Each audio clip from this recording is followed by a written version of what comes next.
¿Alguna vez has sentido que alguien a quien amaste con todo tu ser en silencio comenzó a construir tu ruina mientras tú aún creías en su amor? No hablamos de una traición común. Hablamos de esa herida invisible que no sangra, pero lo cambia todo. En nuestro 4º aniversario de bodas, Javier me regaló un bolso que yo había admirado durante meses. Lo abracé, sonreí y publiqué una foto agradecida. Y en menos de una hora vi la misma foto, en el perfil de su secretaria. Solo que en su caso el bolso era auténtico. El mío una réplica. El mensaje sin palabras fue brutal. Dicen que el amor verdadero se prueba en los detalles, pero a veces esos detalles solo revelan la verdad más dolorosa que quien duerme a tu lado hace tiempo dejó de verte como su compañera. Y es en ese instante cuando el alma se rompe en silencio que algunas mujeres eligen no llorar, sino reconstruirse. Si alguna vez pasaste por algo así, deja un comentario con la frase «Yo también renací». Y no olvides darle like, comentar y compartir esta historia. Porque quizás alguien que conoces necesita escucharla. Aquí comienza mi verdad.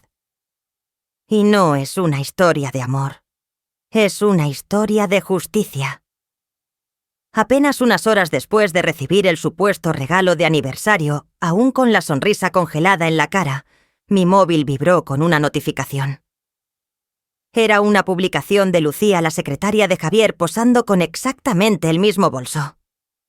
Mis ojos no querían aceptarlo, pero mi intuición, esa voz callada que suele llegar tarde, ya gritaba por dentro. Lo reconocí al instante. Mismo diseño, misma edición limitada, mismo color perla.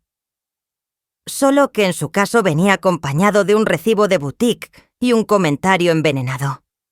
Aunque no consiga lo que quiero, al menos tengo lo que me pertenece. La mentira, esa palabra que se desliza suave pero corta hondo, empezaba a hacer su trabajo. En ese momento no reaccioné con rabia ni lágrimas. Simplemente caminé hacia la cocina, abrí el cubo de basura y dejé caer el bolso con un ruido seco casi simbólico. Luego marqué el número del abogado de la familia, el señor Guzmán. Su voz pausada respondió tras el primer timbre. Necesito que empiece a revisar los movimientos financieros de Javier. Todo lo que haya hecho en los últimos 3 meses, dije con una calma que no sentía. Especialmente transferencias fuera del país.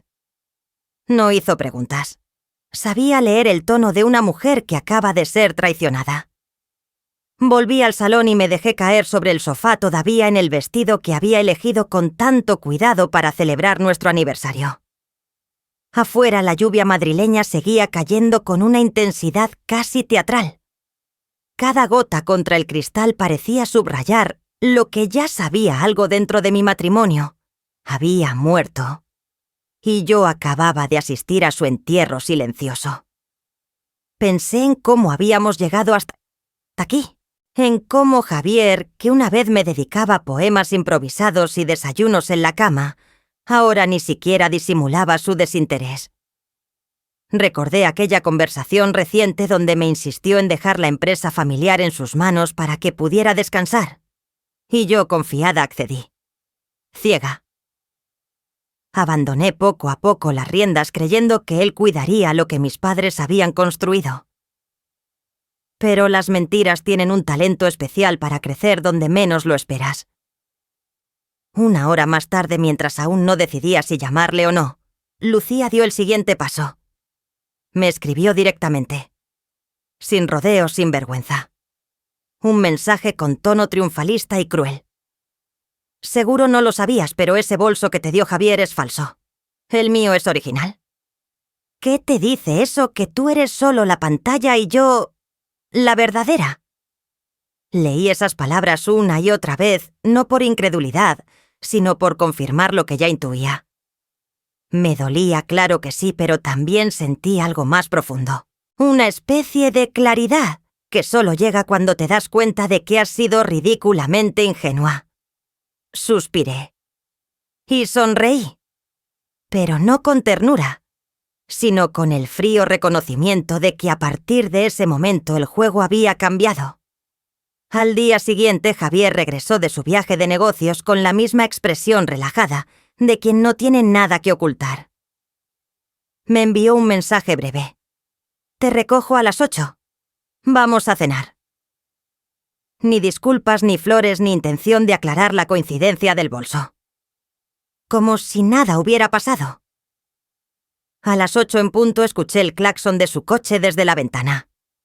Tomé aire, bajé con mis tacones de 5 centímetros y abrí la puerta del copiloto con una sonrisa forzada. Pero mi sonrisa se congeló de inmediato. Sentada en mi lugar con las piernas cruzadas y el cinturón ya abrochado, estaba ella, Lucía. Su perfume empalagoso inundaba el coche incluso antes de que pudiera hablar. «Buenas noches, señora de Gálvez», dijo con dulzura fingida. «Me mareo fácilmente en el asiento trasero, así que Javier me dejó aquí adelante. Espero que no le moleste». Mi primer impulso fue cerrarle la puerta en la cara, pero en lugar de eso respiré hondo, me incliné un poco hacia adelante y sonreí. «Qué coincidencia», le dije. «Justo me especializo en curar mareos». Me deslicé hacia el asiento trasero sin romper la compostura. Javier giró brevemente la cabeza y me lanzó una mirada molesta. «Alicia, no seas infantil», murmuró. No respondí.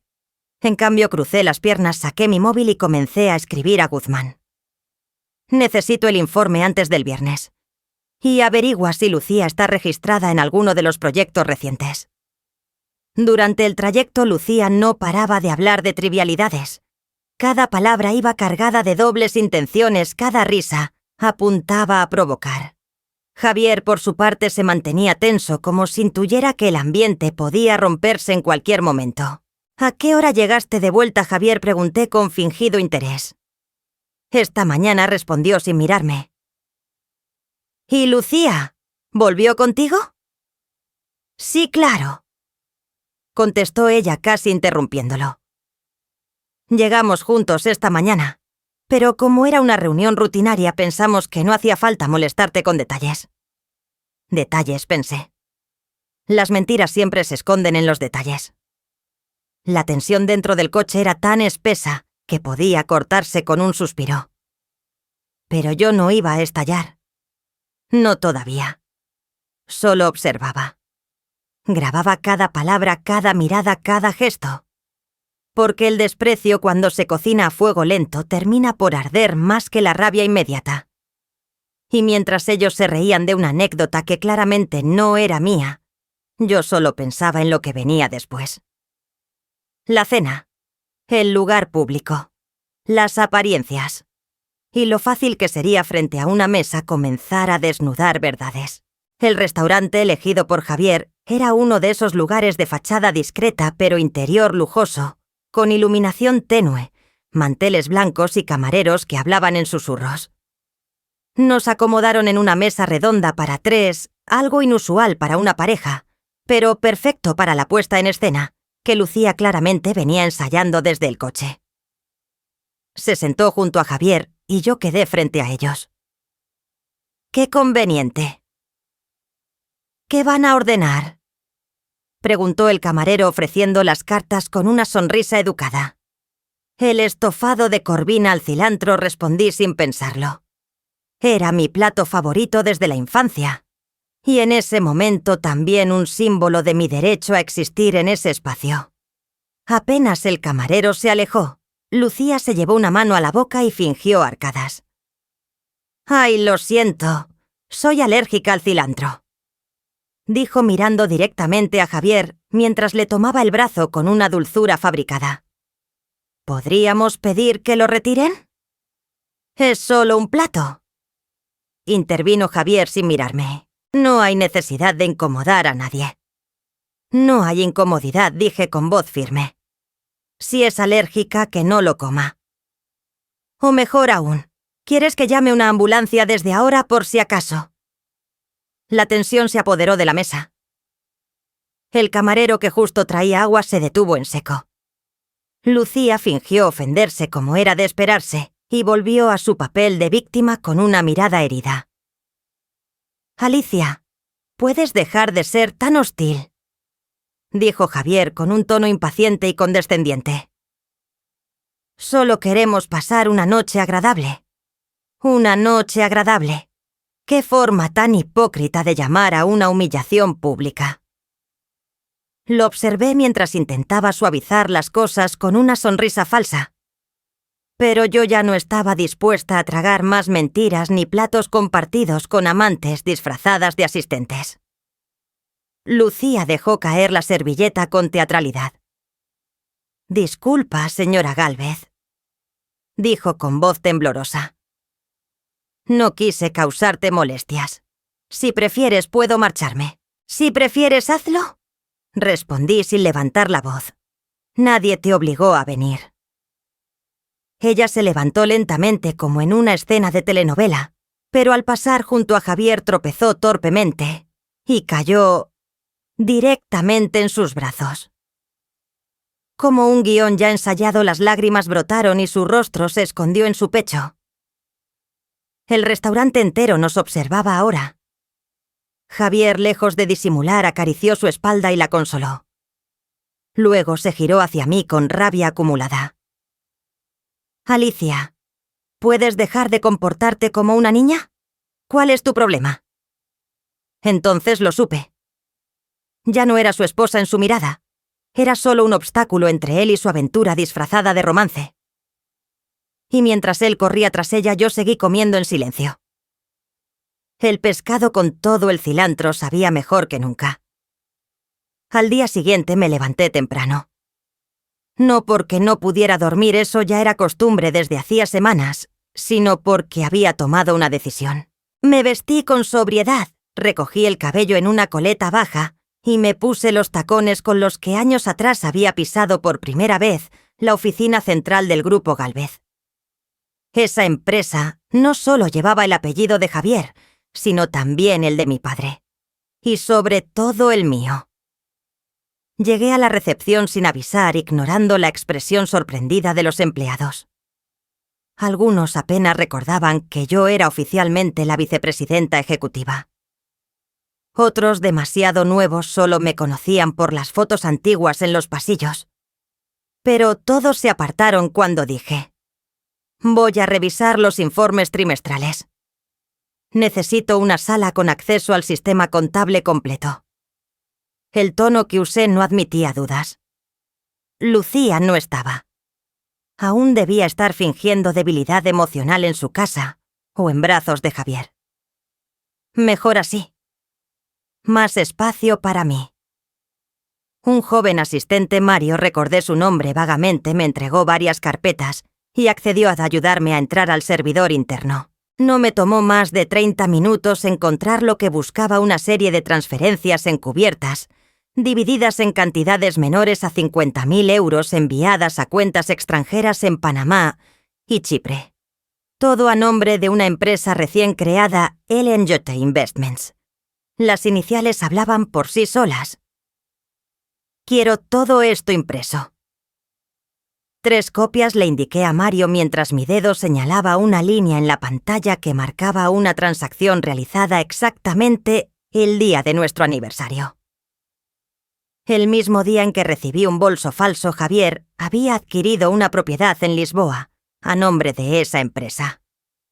Una casa con vista al mar. Y según la factura, amueblada para uso inmediato. Cerré la carpeta y respiré hondo.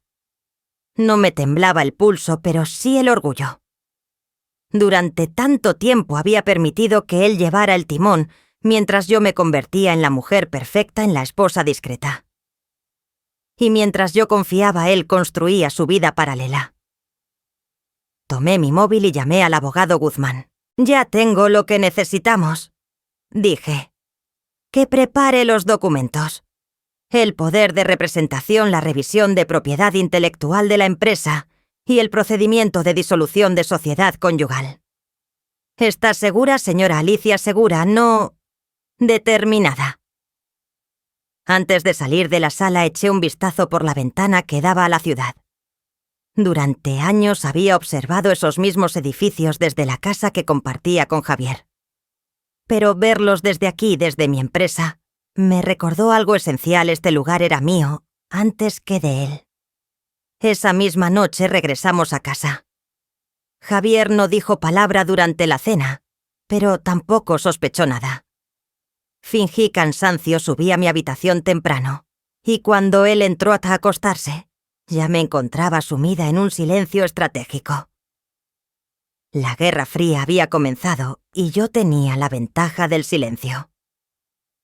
A la mañana siguiente todo cambió. Era sábado y como cada fin de semana íbamos a visitar a mi abuelo don Ramón, el verdadero patriarca detrás del Emporio Gálvez.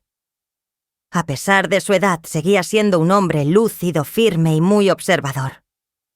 Nada escapaba a sus ojos, ni siquiera las miradas fingidas. Llegamos puntuales, pero lo inesperado fue ver a Lucía bajar del mismo coche que Javier. Vestía de blanco con un maquillaje ligero y gesto sumiso. Parecía una novia recién presentada. En sus manos llevaba una caja de galletas artesanales y en sus labios una sonrisa que no le pertenecía. Don Ramón dijo con tono azucarado: «Es un honor finalmente conocerlo. Javier me habló tanto de usted». El abuelo, apoyado en su bastón, la miró de arriba abajo. Su silencio lo decía todo. Después de una comida incómoda donde Lucía intentó congraciarse con todos, me dirigí al vestíbulo. Ella me siguió. Alicia susurró en tono desafiante: «Puedes seguir fingiendo que no pasa nada, pero ya todos lo saben. Yo estoy con él, y tú solo ocupas espacio». La miré sin decir palabra. Detrás de nosotros, la escalera principal se alzaba imponente, una pieza de mármol antiguo que conocía cada paso de mi infancia. Fue entonces cuando ocurrió. Lucía dio un paso hacia atrás mientras hablaba, tropezó con el borde de la alfombra y cayó. No hubo empujón, no hubo contacto, pero sí hubo gritos. «¡Me empujó! Alicia me empujó!». Todo fue tan rápido que apenas reaccioné. La vi rodar por los escalones, gritar, retorcerse. Luego llegó Javier corriendo, la tomó en brazos, la examinó. Sus rodillas sangraban levemente, pero sus ojos brillaban con el mismo veneno de siempre. «¿Estás loca?», gritó él hacia mí. «¿Qué demonios hiciste?». «No la toqué», respondí con firmeza. Se cayó sola. Pero Javier no escuchaba. Lucía lloraba y cada lágrima era una acusación más. «¿Y si le pasa algo al bebé?», gritó. «¿Cómo vas a responder por eso el bebé?». Esa palabra lo cambió todo. Yo no sabía que estaba embarazada. Nadie lo sabía.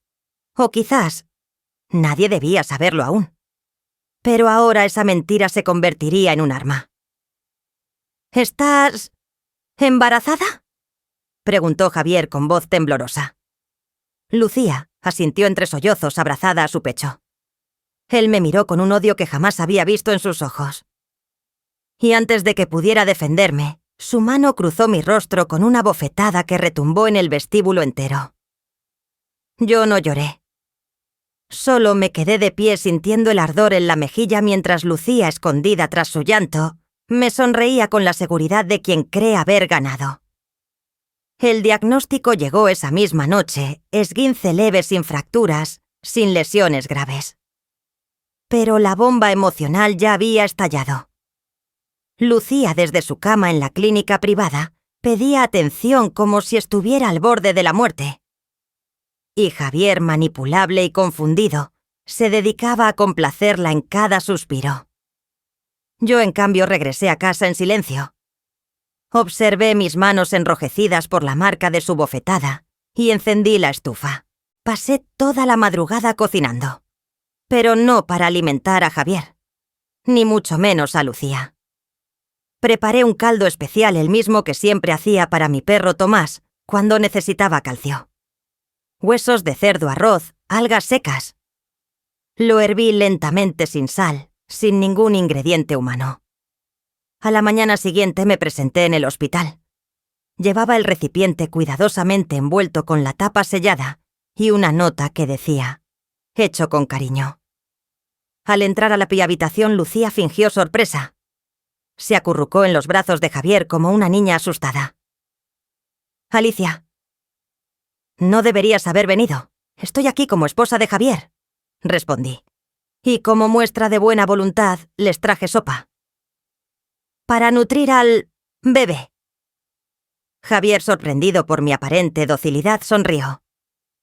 «Gracias. Eso demuestra madurez». Vertió la sopa en un cuenco, sopló con cuidado y se la ofreció a Lucía como si fuera un acto ceremonial.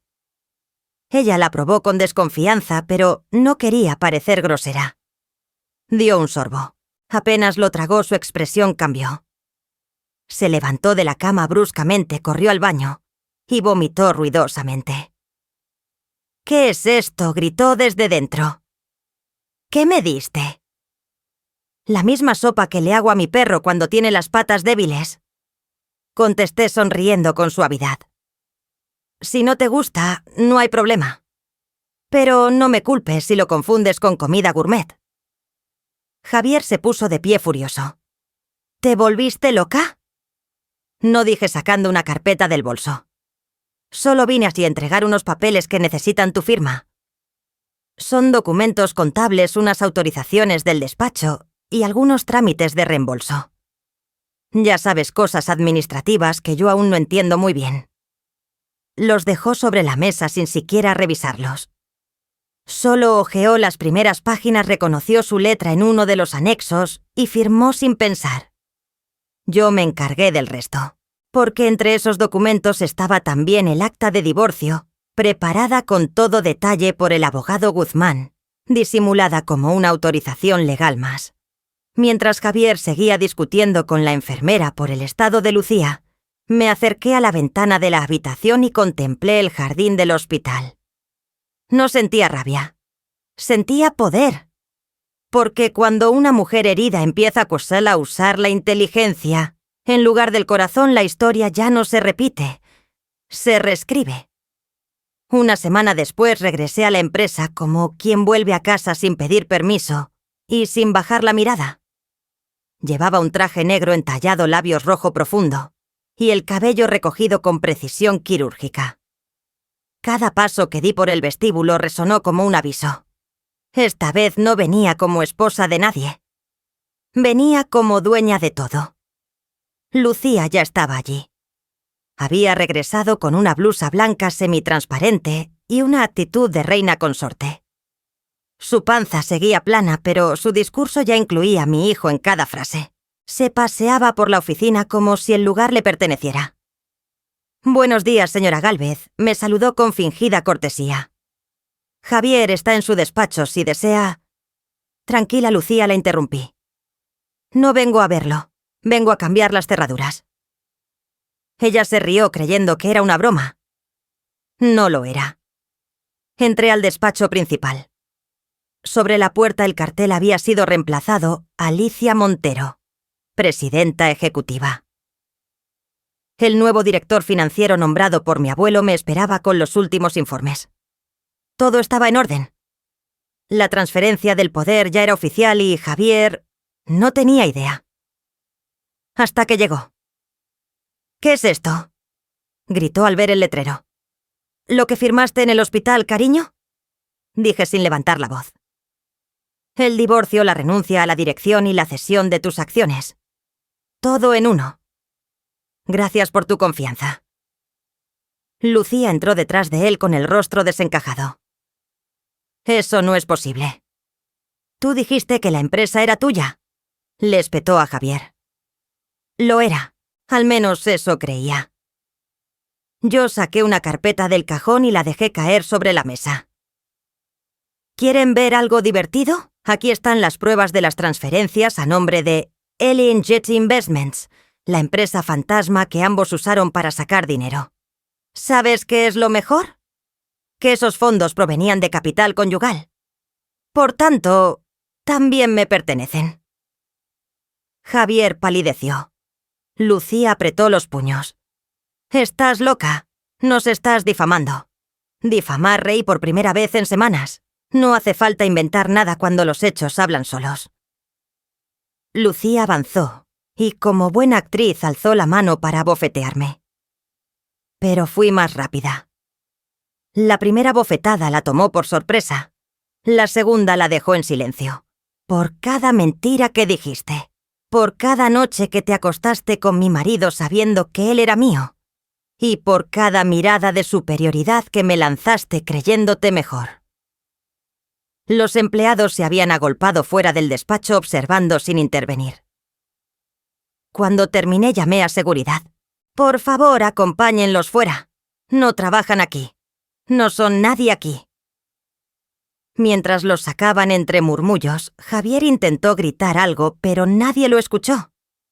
Ni siquiera Lucía, que ahora caminaba con la cabeza gacha sin su habitual arrogancia.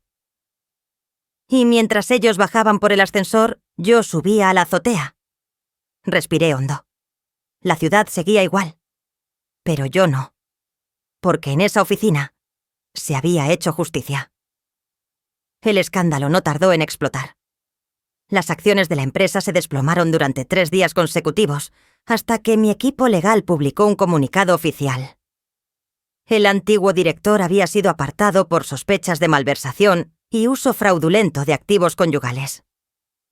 Los medios se abalanzaron como buitres. Javier y Lucía desaparecieron por un tiempo refugiados en algún rincón oscuro, creyendo que podían resistir la tormenta. Pero no sabían que el huracán apenas comenzaba. El juicio se celebró a puerta cerrada. Presentamos todas las pruebas, transferencias bancarias, facturas a nombre de empresas, pantalla correos en los que Lucía solicitaba reembolsos no declarables. Incluso las fotos de ambos en la villa de Lisboa, propiedad que habían comprado con dinero de la empresa, mientras yo recibía un bolso falso y una bofetada. El juez no tardó en dictar sentencia. Javier fue condenado a 6 años de prisión por desfalco y agresión física. Lucía recibió una pena menor, pero suficiente para que su imagen social quedara destrozada. También le ordenaron devolver todos los bienes obtenidos con fondos de la empresa. Aquella mujer que se paseaba con tacones en mi oficina, ahora se movía en chancletas por los pasillos de un centro penitenciario. El día que dictaron sentencia, Javier giró la cabeza desde el banquillo buscándome entre la multitud. «Alicia, ¿todavía me amas?» Lo miré sin pestañear. «No, pero te agradezco haberme enseñado quién soy. Porque esa era mi redención, no la venganza, no el castigo, sino el despertar. Porque durante años creí que amar a alguien significaba renunciar a una parte de mí. Y estaba equivocada. Poco después las acciones de la empresa se recuperaron. Abrimos nuevas oficinas, firmamos alianzas que Javier jamás habría soñado. Y mi nombre apareció en la portada de la revista más prestigiosa del país con el titular «La heredera, que venció la traición». Una noche, mientras revisaba papeles en mi despacho, recibí un mensaje de un número desconocido. Abrí la imagen Lucía en un mercado sucio de las afueras con el cabello desaliñado y la ropa desgastada. Estaba agachada recogiendo hojas podridas de una caja tirada. Sonreí, pero no con burla, sino con alivio, porque ya no sentía odio, solo distancia. Llamé al mayordomo y le di una orden. Envíale una caja de raíces de loto, las más frescas, y esta nota para la flor blanca que fingió pureza. Me asomé a la ventana. Las luces de la ciudad brillaban como una promesa. Atrás quedaban las lágrimas, las mentiras, las humillaciones. Frente a mí la vida nueva que yo misma había construido. Porque el verdadero final no fue su condena. Fue mi libertad. ¿Alguna vez sentiste que perdiste todo solo para descubrir que en realidad estabas recuperándote a ti misma? A veces el renacimiento no ocurre entre flores ni canciones, sino entre cenizas, papeles firmados y lágrimas contenidas. Esta historia no es solo sobre una traición ni sobre justicia. Es sobre el poder de una mujer que al tocar fondo eligió no hundirse, sino construirse de nuevo. Alicia no se convirtió en fuerte de la noche a la mañana. No fue la venganza lo que le dio alas, sino la claridad, la inteligencia, el silencio justo y la dignidad de saber cuándo soltar y cuándo tomar el control. Y tú que estás viendo esto ahora quizás también pasaste por algo parecido. Tal vez no con una secretaria ni un juicio, pero sí con una herida que te obligó a cambiar. Si es así, déjame leerte abajo. Escribe en los comentarios: yo también renací. Tu historia también merece ser escuchada. Si esta historia te tocó, no olvides darle like, compartirla con alguien que lo necesite y suscribirte para seguir descubriendo relatos donde las mujeres no se rompen, se reescriben. Porque a veces perderlo todo es la forma más hermosa de empezar de nuevo.